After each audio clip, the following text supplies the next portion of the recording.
Ma gorge sèche appelait au secours, mais j'ai reçu le poison de l'ingratitude de l'homme qui vit gratuitement sous mon toit. Je suis Marguerite, 74 ans, infirmière retraitée, qui a vu la mort de près. Il pense que je suis un vieux meuble, mais il a oublié qui signe l'acte de propriété de cet appartement. J'ai travaillé 42 ans dans les hôpitaux publics de Lyon. J'ai fait des doubles services. J'ai raté des fêtes de famille, j'ai perdu mon sommeil, j'ai perdu ma jeunesse. Tout cela pour garantir que ma fille unique, Céline, ait ce que je n'ai pas eu. Et au final, pour avoir mon coin à moi, j'ai acheté cet appartement avec vue sur le Rhône, pierre par pierre, avec l'argent gagné à la sueur de mon front. La vue du balcon est magnifique. On voit le fleuve et on sent la brise qui entre par la fenêtre. Mais dernièrement, l'air à l'intérieur de la maison est devenu lourd, irrespirable. Il y a 3 ans, Céline a épousé Jérôme. Au début, il semblait être un garçon travailleur, plein d'idées, mais avec peu de résultats. Quand son affaire de revente de voitures a fait faillite, j'ai fait ce que n'importe quelle mère ferait. J'ai ouvert les portes de ma maison. « C'est juste pour quelques mois, Marguerite », a-t-il dit avec ce sourire qui aujourd'hui me donne la nausée. Les mois se sont transformés en années, et l'invité est devenu le maître de la maison, du moins dans sa tête. Je suis devenue une ombre dans mon propre appartement. J'évite de rester dans le salon quand il regarde le football.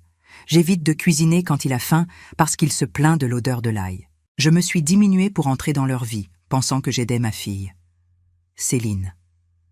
Ah, ma Céline. Elle travaille dehors toute la journée, rentre épuisée, et je vois dans ses yeux la peur de déplaire à son mari. Mais aujourd'hui, c'était différent. Aujourd'hui, la chaleur était insupportable, cette touffeur qui fait osciller la tension. Nous étions dans le salon, moi assise dans mon fauteuil de lecture, celui beige que j'ai depuis avant leur emménagement, et eux sur le canapé neuf que j'ai payé en 12 fois parce que Jérôme disait que l'ancien lui donnait mal au dos. La télévision était allumée à un volume élevé, diffusant une de ses émissions de télé-réalité bruyante. J'ai senti ma bouche se coller, cet avertissement du corps que l'hydratation est basse.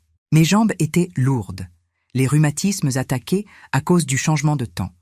La bouteille d'eau était sur la table basse, juste devant Jérôme. Il était les pieds appuyés sur la table, détendu, le portable à la main. « Jérôme, mon garçon » ai-je appelé d'une voix un peu rauque. « Tu peux me passer l'eau, s'il te plaît » Ma jambe s'est un peu bloquée. C'était une demande simple, une demande qu'on ferait même à un inconnu dans la rue. Le silence qui a suivi n'a duré que 2 secondes, mais a semblé une éternité. Il n'a pas levé les yeux de son portable immédiatement. D'abord, il a poussé un long soupir, audible, ce soupir de quelqu'un qui est dérangé par une mouche. Ensuite, il a baissé l'appareil lentement et m'a regardé. Il n'y avait ni affection, ni respect, ni même pitié dans ce regard. Il n'y avait que du mépris. « Lève-toi et prends-le toi-même, vieille inutile ». Son cri a explosé dans le salon. Ici, ce n'est pas un hôtel. J'arrive fatiguée de chercher du travail toute la journée et je dois servir madame. Le choc a été physique. J'ai senti comme si j'avais reçu une gifle au visage. L'air m'a vraiment manqué cette fois. J'ai regardé sur le côté, cherchant le regard de ma fille, cherchant la défense, son cri, l'indignation. Céline était assise à côté de lui. Elle a entendu chaque mot. Elle a vu l'humiliation, mais ce qu'elle a fait a brisé mon cœur en plus de morceaux que son cri à lui. Elle a baissé la tête, rentré les épaules et fixé le regard sur le tapis, faisant semblant de ne pas exister. « Céline » ai-je murmuré incrédule. « Maman, prends l'eau, vas-y. » « Ce n'est pas grand-chose » a-t-elle murmuré sans lever les yeux. À ce moment-là, quelque chose a changé en moi. L'infirmière Marguerite, qui savait agir dans les urgences, a pris le contrôle. J'ai avalé les pleurs qui voulaient remonter. J'ai respiré profondément, contrôlant le tremblement dans mes mains. Je me suis levée. Mes articulations ont craqué. La douleur au genou est venue aiguë. Mais je me suis levée. Je n'ai pas regardé Jérôme. Je n'ai pas regardé Céline. J'ai marché lentement jusqu'à la table basse. J'ai pris la carafe. Ma main tremblait, mais je n'ai pas renversé une goutte. J'ai servi le verre. J'ai bu là, debout. « Bonne nuit », ai-je dit seulement. Ma voix est sortie ferme, métallique. J'ai tourné le dos et j'ai marché dans le couloir. Je suis entré dans ma chambre et j'ai fermé la porte. J'ai tourné la clé. C'était le premier acte de rébellion. Je me suis assise au bord de mon lit. J'ai regardé l'armoire en bois massif. Là-haut, sur la dernière étagère, cachée derrière les couvertures d'hiver, il y avait une vieille boîte à chaussures. Je me suis levée, j'ai pris le tabouret, je suis montée avec précaution et j'ai attrapé la boîte. Je l'ai posée sur le couvre-lit. J'ai ouvert le couvercle. Là, ils étaient, mes trésors de papier. La police d'assurance, le testament que je n'avais pas encore enregistré chez le notaire, Dieu merci, et le principal, l'acte de propriété publique d'achat et vente du bien immobilier, enregistré, joli, avec mon nom complet, Marguerite Leblanc, unique propriétaire. Vieille inutile, a-t-il dit. Ici, ce n'est pas un hôtel, a-t-il dit. Il avait raison sur une chose. Ici, ce n'est pas un hôtel. Ici, c'est ma maison. Et dans ma maison, c'est moi qui dicte les règles. Mais avant de continuer, vérifiez si vous êtes déjà abonné à la chaîne et dites-nous en commentaire de quelle ville ou pays vous nous regardez. Nous aimons beaucoup savoir jusqu'où nos histoires voyagent. J'ai regardé l'horloge à aiguille sur la table de chevet. 2 heures du matin. La maison était en silence. Il devait déjà dormir, probablement avec la climatisation que je paie la facture d'électricité à la fin du mois. J'ai pris mon portable, ce modèle simple avec de grandes lettres. J'ai cherché dans le répertoire. Le nom était enregistré comme Maître Legrand, avocat. Maître Legrand n'était pas juste n'importe quel avocat. C'était le mari d'une collègue infirmière déjà décédée, Sylvie. Il m'avait aidé avec les papiers de la retraite et m'avait toujours dit que si un jour j'avais besoin de quelque chose de plus sérieux, je pouvais l'appeler. J'ai hésité une seconde. C'était la nuit, mais l'urgence que je ressentais ne pouvait pas attendre le lever du soleil. J'ai appuyé sur le bouton vert. Ça a sonné 1, 2, 3 fois. Allô? La voix de l'autre côté était endormie, rauque. Qui parle à cette heure? Maître Legrand. Pardonnez-moi l'heure. C'est Marguerite. J'ai entendu le bruit des draps qui bougeaient et sa voix a instantanément changé, devenant alerte. Madame Marguerite, il s'est passé quelque chose? C'est la santé? Vous avez besoin d'une ambulance? Non, maître. Ma santé va bien, dans la mesure du possible. Le problème est un autre type de maladie. J'ai respiré profondément, sentant le pouvoir de ces mots qui étaient coincés dans ma gorge depuis 3 ans. J'ai besoin que vous m'aidiez à reprendre mon bien immobilier. L'appartement où vous habitez? Il a demandé confus. Mais vous ne vivez pas avec votre fille et votre gendre? Si, maître. Et c'est exactement ça le problème. Je veux qu'ils sortent de là. Je veux une ordonnance d'expulsion ou une réintégration de possession ou le nom que la loi donne pour mettre les ingrats à la rue. Et je veux commencer ça maintenant. Il y a eu un bref silence de l'autre côté de la ligne, suivi par un son qui ressemblait à quelqu'un qui prenait ses lunettes et allumait une lampe de chevet. « Madame Marguerite, vous êtes sûre? Ça va causer une guerre familiale. » La guerre a déjà commencé, maître. Ils ne savent juste pas que j'ai les munitions. Vieille inutile, c'est ce que j'ai entendu aujourd'hui. Demain, ils vont découvrir exactement à quel point cette vieille peut être utile pour donner une leçon de vie. Compris, a dit l'avocat, sa voix maintenant professionnelle et aiguisée. Soyez à mon bureau à 9 heures du matin. Apportez l'acte de propriété et vos documents. Nous allons préparer une notification extrajudiciaire pour commencer. J'ai raccroché le téléphone. Je me suis allongée dans le lit, mais pas pour dormir. Je suis restée à regarder le plafond, écoutant le son distant du fleuve. Le réveil biologique de quelqu'un qui a passé sa vie à se réveiller avant le soleil ne rate jamais. Il était 5 heures du matin quand j'ai ouvert les yeux. Je me suis levée sans faire de bruit et je suis allée dans le salon. Le verre que j'avais utilisé était encore sur la table, les marques des pieds de Jérôme sur mon meuble, les coussins jetés par terre. J'ai commencé à faire une ronde silencieuse dans la maison, pas comme la grand-mère gentille qui range tout, mais comme une experte évaluant les dégâts. Je suis allée jusqu'à la cuisine. L'évier débordait de vaisselle sale du dîner qu'ils avaient commandé. Pizza payée avec la carte supplémentaire que j'avais bêtement donnée à Céline pour les urgences. J'ai ouvert le réfrigérateur. Le fromage que j'avais acheté avant-hier avait disparu, le jambon aussi. Il y avait des bouteilles de bière importées que je ne bois pas et des pots de glace chers. J'ai pris les factures qui étaient jetées sur le micro-ondes, celles qui arrivent par la poste et qu'ils ignorent. Facture d'électricité, tarif rouge, valeur exorbitante. Bien sûr, la climatisation reste allumée même quand il n'y a personne dans la chambre.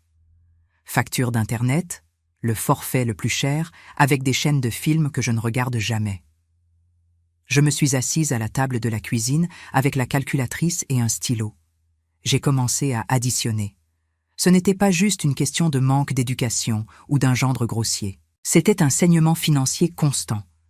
J'entretenais 2 adultes en bonne santé qui me traitaient comme un obstacle. À chaque nombre que j'additionnais, la vieille inutile laissait place à une gestionnaire financière indignée. Mais mon véritable atout est venu après. J'ai posé le cahier noir à couverture rigide sur la table. Pendant 3 ans, j'avais tout noté. Jour 12, paiement de la mensualité de la voiture de Jérôme, 400 €. Jour 15, course au supermarché, incluant des articles superflus demandés par lui, 280 €. Jour 20, réparation du portable de Céline que Jérôme a cassé, 180 €. Page après page, facture après facture, reçu après reçu. Le total approchait les 23 000 € en 3 ans. Je me suis préparé. J'ai mis mon meilleur ensemble de sortie, un tailleur gris clair qui impose le respect, et j'ai pris le dossier avec les documents et le cahier noir. Je suis sortie de la maison avant que l'un d'eux ait la décence de se réveiller. Le cabinet de Maître Legrand était au centre, dans un vieil immeuble avec un ascenseur à grille. Je suis arrivée ponctuellement à 9 heures. Quand je suis entrée dans le bureau, Maître Legrand s'est levé pour me saluer. « Madame Marguerite, vous avez bonne mine pour quelqu'un qui m'a appelé à l'aube pour demander la guerre », a-t-il dit en indiquant la chaise. J'ai apporté l'acte de propriété, comme vous l'avez demandé, et j'ai apporté quelque chose de plus. J'ai ouvert le dossier et j'ai d'abord sorti l'acte de propriété. Le papier confirmait ce que je savais déjà. Le bien immobilier était à moi, mais le véritable atout est venu après. J'ai posé le cahier noir sur la table. « Qu'est-ce que c'est » il a demandé en ajustant ses lunettes. « Ça, maître, c'est le dossier médical de l'infection. Je suis infirmière. On apprend à tout noter. Quand ils sont venus vivre chez moi, j'ai commencé à noter aussi. » L'avocat a tiré le cahier et a commencé à lire. Ses yeux se sont agrandis. « Madame Marguerite, c'est une fortune. Vous avez des reçus ? J'ai tout agrafé dans les pages suivantes. Relevé bancaire, petite facture. Ils pensent que je suis gâteuse, que je ne remarque pas l'argent qui sort. Ça change tout, a dit l'avocat en fermant le cahier. Ce n'est pas juste une reprise de biens immobiliers. Nous pouvons argumenter l'ingratitude grave et utiliser ça pour prouver qu'ils ont les moyens de survivre, mais ont choisi de vous parasiter. C'est à ce moment-là que j'ai révélé ma 2e ressource cachée, celle que même Céline ne connaissait pas. Il y a encore une autre chose, maître. Je me suis penchée en avant. Ils pensent que je vis seulement de la retraite de l'assurance maladie, mais quand j'ai vendu ma maison ancienne en Auvergne pour venir ici, il m'est resté de l'argent et j'ai investi. J'ai un placement dans une banque en ligne que mon neveu, celui qui habite à Londres, m'a appris à utiliser. Le rendement tombe tous les mois et je n'y ai jamais touché. Je l'ai laissé s'accumuler pour la vieillesse, pour payer des aides-soignants si j'en avais besoin. Maître Legrand a souri, un sourire large et sincère. « Alors, vous ne dépendez d'eux financièrement en rien, même pas pour acheter du pain ? Maître, je pourrais acheter la boulangerie si je voulais. Je me suis fait passer pour pauvre et dépendante émotionnellement parce que je voulais la compagnie de ma fille. J'ai pensé que si je payais les factures, il resterait près de moi par amour. » Ma voix a failli une seconde. Mais j'ai découvert que louer de l'affection est la chose la plus chère qui existe et le contrat n'est jamais renouvelé. Pendant que l'avocat préparait le congé pour reprise de logement, leur donnant 2 mois pour partir, je regardais par la fenêtre du bureau. J'ai passé ma vie entière à prendre soin. Prendre soin des patients, prendre soin de la maison, prendre soin de Céline. La société nous apprend que la femme âgée doit être douce, passive. J'ai accepté ce rôle par peur de la solitude. J'ai laissé Jérôme crier. J'ai laissé qu'il se moque de mes séries. J'ai laissé qu'il mange la viande de première et me laisse le poulet. Je me suis annulée en pensant que c'était de l'amour maternel. Quelle erreur grotesque. C'est prêt, a dit Maître Legrand, en me donnant une enveloppe Kraft épaisse. Le congé pour reprise de logement sera livré par un huissier de justice demain. Mais vous pouvez déjà commencer à préparer le terrain. Préparer le terrain? J'ai demandé en rangeant l'enveloppe dans mon sac. Oui? Couper les avantages. Montrer que la source s'est tarie. Leur réaction sera la preuve finale dont nous aurons besoin au cas où ils décident de se battre en justice. Je suis sortie du cabinet en me sentant 2 centimètres plus grande. Je suis arrivée à la maison vers 13 heures. En ouvrant la porte, l'odeur de café réchauffé a envahi mes narines. Jérôme était dans le salon, affalé sur le canapé, encore en pyjama, avec la télécommande à la main. Céline n'était pas là. Elle devait être partie travailler, fuyant la réalité comme toujours. Il n'a même pas tourné la tête quand je suis entrée.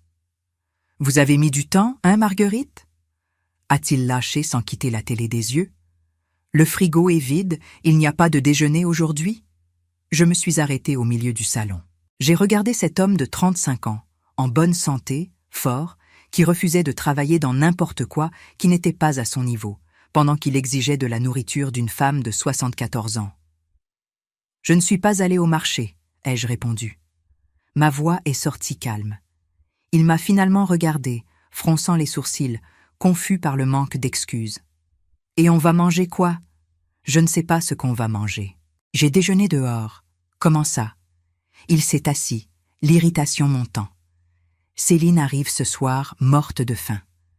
Vous avez 2 jambes, 2 bras et une santé parfaite, Jérôme. Je crois que vous êtes capable d'aller jusqu'à la boulangerie ou peut-être vous lever et prendre vous-même votre nourriture. Après tout, ici, ce n'est pas un hôtel. J'ai utilisé les mêmes mots que lui, le même ton. J'ai vu son visage devenir rouge, la bouche s'ouvrir et se fermer sans son. Je suis entrée dans ma chambre et j'ai de nouveau fermé la porte à clé. J'ai enlevé mes chaussures et je me suis assise dans mon fauteuil. J'ai pris mon portable et j'ai ouvert l'application de la banque. J'ai annulé les cartes supplémentaires. Ensuite, j'ai appelé l'opérateur de télévision par câble et Internet. « Bonjour madame », a répondu la jeune fille. « Je voudrais faire une modification sur mon forfait. Je veux annuler les chaînes de sport et de films et je veux changer le mot de passe du Wi-Fi. Vous avez des problèmes techniques ? » « Non, ma fille. J'ai des problèmes de parasites dans la résidence et je dois couper leur alimentation. » Pendant que l'opératrice faisait les modifications, j'entendais Jérôme dans le salon jurer parce que la télévision devait avoir planté. J'ai souri. Un petit sourire, contenu. La guerre silencieuse avait commencé. Je n'avais pas besoin de crier. J'avais le pouvoir de l'infrastructure. Il vivait dans mon monde sous mes règles, financé par ma sueur. J'étais sur le point d'éteindre les appareils qui maintenaient cette vie artificielle en fonctionnement. Le nouveau mot de passe que j'ai créé était simple mais symbolique. Travail-dignité-1950. Le mot de passe était long, impossible à deviner pour quelqu'un qui ne connaissait pas ma date de naissance et mes valeurs. J'ai entendu Jérôme taper sur la box Internet dans le salon, essayant de la faire redémarrer. Ça ne fonctionnerait pas. La connexion était là, forte et stable. Mais l'accès était désormais sous mon contrôle exclusif. Je me suis levée et je suis allée à la cuisine. J'ai ouvert le réfrigérateur une fois de plus. J'ai sorti les quelques articles qui restaient, les œufs, les légumes, le fromage frais. J'ai laissé les étagères presque vides. Demain, je ferai mes courses, mais j'achèterai seulement pour moi. Des portions individuelles, des yaourts que j'aime, du pain complet, du thé vert, plus de bières importées, plus de glaces chères, plus de jambon de première qualité pour quelqu'un qui me traite de vieille inutile. Je suis retournée dans ma chambre. L'enveloppe Kraft était sur le lit, pulsant comme un cœur vivant. Le premier pas était fait. Maintenant, il fallait tracer la stratégie des prochains jours. Demain, l'huissier de justice arriverait. Mais aujourd'hui, Jérôme allait découvrir que la vieille inutile contrôle le routeur, le garde-manger et la facture d'électricité et que l'infirmière Marguerite venait de décréter la fin des heures de visite. Je me suis réveillée avec la légèreté de quelqu'un qui a enlevé une tonne de ses épaules. Le soleil entrait timide par la fente du rideau. Je me suis levée, lavé le visage, passé ma crème à l'arnica sur les genoux et mis mon peignoir. J'ai préparé mon café, seulement 2 tasses dans la petite cafetière. L'odeur de la poudre fraîchement passée a envahi la cuisine.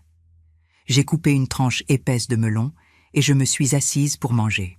Il était 10 heures quand Jérôme est apparu. « Marguerite !» a-t-il crié. « Vous avez touché au modem ? L'Internet ne se connecte pas. » J'ai continué à mâcher mon melon. « Bonjour à toi aussi, Jérôme. J'ai appelé l'opérateur hier. Il paraît qu'il y a eu un problème dans le câblage de la rue. »« De la maintenance ? Mais la 4G de mon portable est aussi lente parce que le forfait de données est terminé. C'est l'enfer. Profites-en pour sortir te promener. La journée est belle. Qui sait ? Peut-être qu'une opportunité d'emploi apparaîtra. » Il est allé jusqu'au réfrigérateur. Les étagères étaient désolées. Il y avait seulement mes médicaments, une bouteille d'eau, des œufs et des légumes. Où est le jambon ? Où est le fromage frais ? Je n'y suis pas allé, ai-je répondu. La retraite n'est pas encore tombée, Jérôme, et l'argent que j'avais est terminé. La facture d'électricité est arrivée très élevée ce mois-ci. J'ai dû choisir entre payer l'électricité ou acheter du jambon de Parme. Vers midi, l'odeur d'ail frit dans le beurre a envahi la maison. J'avais acheté seulement 2 steaks à la boucherie du coin en cachette. J'ai assaisonné avec du cumin, du poivre noir et beaucoup d'amour pour moi-même. J'ai fait un riz blanc et une salade de tomates. Jérôme est apparu, attiré par l'odeur. « Enfin !» a-t-il dit. « Je meurs de faim. » Il a soulevé le couvercle de la casserole. « Il n'y a que du riz ? Où est la viande ? » « Elle est ici dans mon assiette, Jérôme. J'ai acheté le suffisant pour moi. Vous vous foutez de moi ? Vous me refusez de la nourriture maintenant ? Je ne refuse rien, mon garçon. J'ai juste arrêté d'offrir ce qui n'est pas mon obligation. Tu te rappelles ce que tu as dit ? Ici, ce n'est pas un hôtel. Dans un hôtel, la nourriture est incluse dans la nuitée. Ici, chacun s'occupe de sa subsistance. Si tu veux du steak, Jérôme, achète de la viande. Il a pris les clés de la voiture et il est sorti en claquant la porte. J'ai mangé mon steak en paix. Il était délicieux. À 17 heures, Céline a appelé. « Maman, il s'est passé quelque chose avec la carte. Je suis à la caisse du supermarché et la carte n'est pas passée. Transaction non autorisée. Quelle honte, maman. »« Non, ma fille, je l'ai annulée. »« Annulée ? Comment ça annulée ? Et comment je vais payer les courses ? » ?»« Céline, ma chérie, j'ai fait les comptes hier soir. Cette carte avait des intérêts très élevés. Et comme vous êtes jeune et en bonne santé, j'ai pensé que vous n'auriez plus besoin de l'argent de poche de maman. Je vais très bien, Céline, mieux que je n'ai été ces 3 dernières années. Laisse les courses là et viens à la maison. Nous avons des affaires à traiter et préviens ton mari d'être présent. » Quand Céline est arrivée, Jérôme était déjà à la maison. Le climat dans le salon était si lourd que si on grattait une allumette, l'air exploserait. « Maman, on doit parler sérieusement, » a commencé Céline. « Ça ne peut pas continuer. Jérôme est humilié. J'ai passé une honte au marché. Je ne peux pas faire quoi, Céline? Arrêtez de payer les factures de 2 adultes. Arrêtez de cuisiner pour quelqu'un qui m'ordonne de me lever et me traite d'inutile. Cruauté, c'est entendre que je suis un poids mort à l'intérieur de la maison que j'ai construite avec 42 ans de service de nuit. » Jérôme s'est levé. « Regardez ici, Marguerite. Vous êtes trop effrontée à mon goût. Si vous voulez la guerre, vous l'aurez. Je vais appeler un avocat et je vais prouver que vous êtes sénile, incapable de gérer votre propre argent. On va demander votre mise sous tutelle. » J'ai souri. Un sourire froid. « C'est intéressant que tu mentionnes les avocats, Jérôme. » À ce moment précis, la sonnette a retenti. Jérôme est allé jusqu'à la porte, s'attendant à trouver un livreur. Il a ouvert la porte avec violence, mais ce n'était pas de la pizza. C'était un huissier de justice. « Bonsoir, » a dit l'homme. « Monsieur Jérôme Martin et Madame Céline Leblanc ?»« C'est moi. Qu'est-ce que c'est ? Congé pour reprise de logement et révocation de prêt à usage verbal, » a dit l'homme en tendant 2 enveloppes Kraft épaisses. « Signez ici, s'il vous plaît. » Le temps s'est arrêté. J'ai vu la couleur disparaître du visage de Jérôme. Jérôme a regardé le papier, puis l'homme, et finalement a tourné lentement la tête vers moi. Céline a porté les mains à sa bouche. « Qu'est-ce que c'est, maman ?» Jérôme a signé d'une main tremblante. L'huissier est parti, laissant derrière lui l'odeur d'ozone d'une bombe qui venait de détonner. Jérôme a déchiré l'enveloppe. Ses yeux couraient sur les lignes juridiques, mots comme délai non prorogeable, 2 mois, Usage indu, ingratitude. Tu nous expulses? 2 mois? Où on va aller? Ce n'est pas mon problème, ai-je répondu. Je suggère que vous utilisiez l'Internet du voisin pour chercher une location. J'ai entendu dire que les studios en périphérie ont de bons prix. Maman? Céline est tombée à genoux sur le tapis, pleurant. Tu ne peux pas faire ça. Je suis ta fille. Exactement parce que tu es ma fille, Céline, que je fais ça. Je te donne la chance d'apprendre à marcher avec tes propres jambes, puisque les miennes sont fatiguées de vous porter tous les deux sur le dos. Ça ne va pas rester comme ça, a crié Jérôme. J'ai des droits. J'habite ici depuis 3 ans. Tu avais une belle-mère généreuse, Jérôme. Maintenant, tu as une propriétaire irritée et un avocat très compétent. Maître Legrand a dit que si vous ne sortez pas dans 2 mois, la prochaine notification vient du juge accompagné de la police. Mais 2 mois, c'est très peu. Elle a supplié. C'est suffisant, ai-je répondu. Si vous dépensez moins de temps à vous plaindre et plus de temps à chercher, vous trouvez. Je me suis levée et je suis allée jusqu'à l'étagère. Derrière une vieille photo de mon mari décédé, il y avait une enveloppe bancaire. Je l'ai prise et je la leur ai montrée. Vous pensez que je vis seulement de la retraite? J'ai ouvert l'enveloppe et j'ai sorti un relevé de placement. J'ai juste montré le solde final de loin. Les yeux de Jérôme ont presque sauté de leurs orbites. Il y avait 6 chiffres là. J'ai de l'argent, Jérôme, beaucoup plus que tu imagines.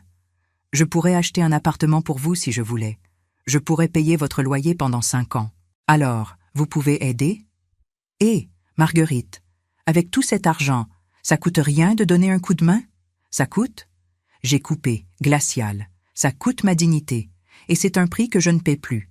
Cet argent est à moi. C'est pour ma vieillesse, pour mes médicaments, pour mes voyages. Vous ne verrez pas la couleur de cet argent, pas un centime. Tu vas déshériter ta propre fille? L'héritage, c'est ce qui reste quand on meurt, Jérôme. Je suis bien vivante et je compte tout dépenser. S'il reste quelque chose, Céline reçoit. Mais jusque-là, la banque c'est moi. Et votre crédit a été refusé par manque de paiement moral. Vous avez 2 mois à partir d'aujourd'hui, ai-je annoncé. Je suggère que vous commenciez à emballer vos affaires. Et Jérôme, cette perceuse que tu dis être à toi? La facture est à mon nom. Elle reste dans l'appartement. Les jours qui ont suivi ont été d'un silence marécageux. Jérôme marchait dans la maison comme un animal en cage, sans Internet pour les jeux, sans télévision par câble pour le football, sans argent pour la bière artisanale. Céline sortait tôt pour le travail avec les yeux gonflés et rentrait tard, apportant des sacs flétris avec le strict minimum. Dans la 4e nuit après la notification, Jérôme s'est assis sur le canapé. « Marguerite » a-t-il commencé avec une voix douce. « On peut avoir une conversation civilisée? On est une famille, après tout. J'ai toujours parlé civilement, Jérôme. C'est toi qui as crié. Voyez bien, Céline et moi, on a parlé. J'étais stressée. J'ai parlé sans penser. Je demande pardon, vraiment, mais cette histoire d'expulsion, c'est trop radical, non? Je ne jette personne à la rue, Jérôme. Je rends la responsabilité de votre vie à vos mains. Regardez, j'ai une proposition. On oublie ce papier de l'huissier. Je trouve des petits boulots. Vous avez déjà un âge, Marguerite. Rester seule ici, c'est dangereux. Et si vous tombez dans la salle de bain? Jérôme, j'ai travaillé 30 ans aux urgences. Si je tombe, j'appelle le SAMU. Ils arrivent plus vite que tu ne sortirais de ce canapé. Le masque de bon garçon a craqué. Vous êtes très ingrate. J'ai fait des améliorations dans cet appartement. J'ai changé les ampoules pour des LED, j'ai peint le mur du salon. Si vous voulez qu'on sorte, vous devrez m'indemniser. J'ai des droits. M'indemniser? Je suis allée chercher le cahier noir à couverture rigide. Parlons d'investissement, Jérôme. Page 4. 15 février de l'année dernière. Changement d'ampoule LED. Valeur des ampoules, 120 €. Payé avec ma carte de crédit. Page 10. Peinture du salon. Valeur 450 €.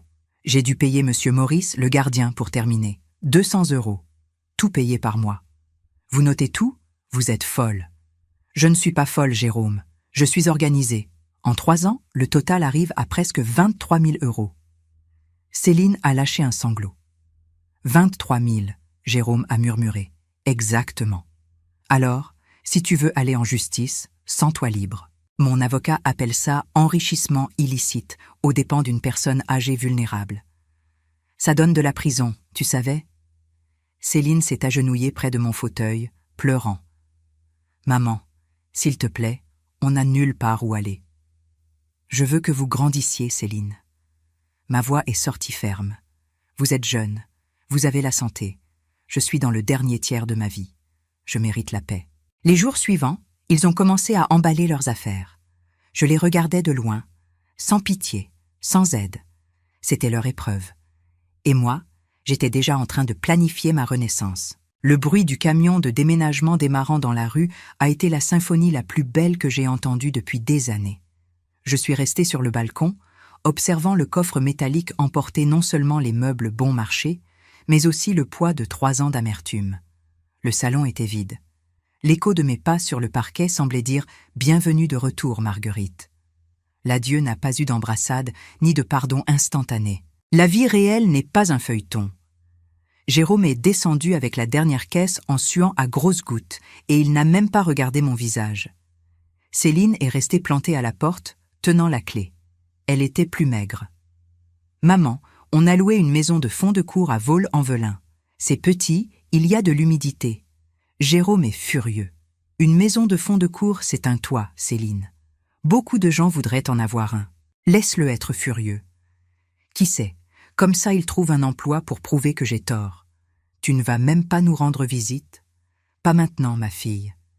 J'ai tenu son visage entre mes mains. Vous avez besoin de temps pour être un vrai couple. Et j'ai besoin de temps pour être Marguerite de nouveau. Va, construis ta vie.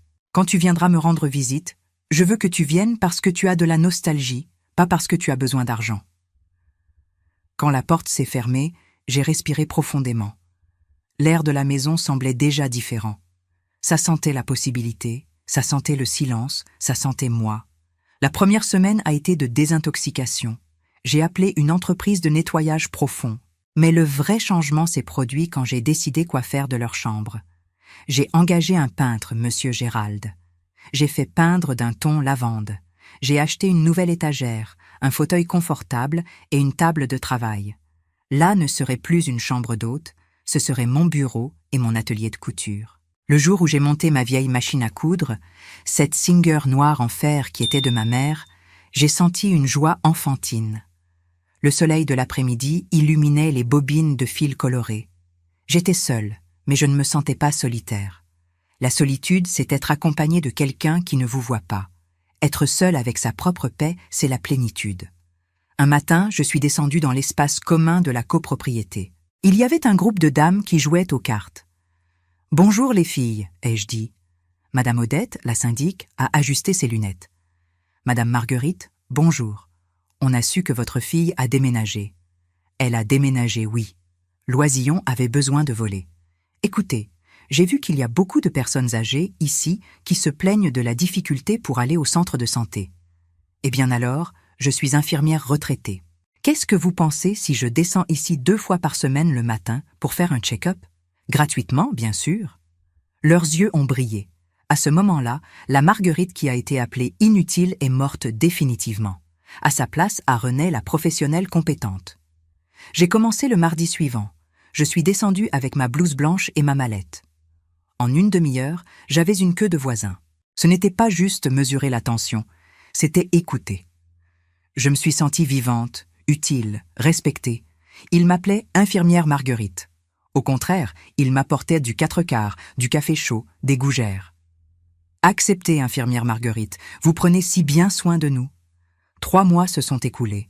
L'appartement était magnifique, plein de plantes.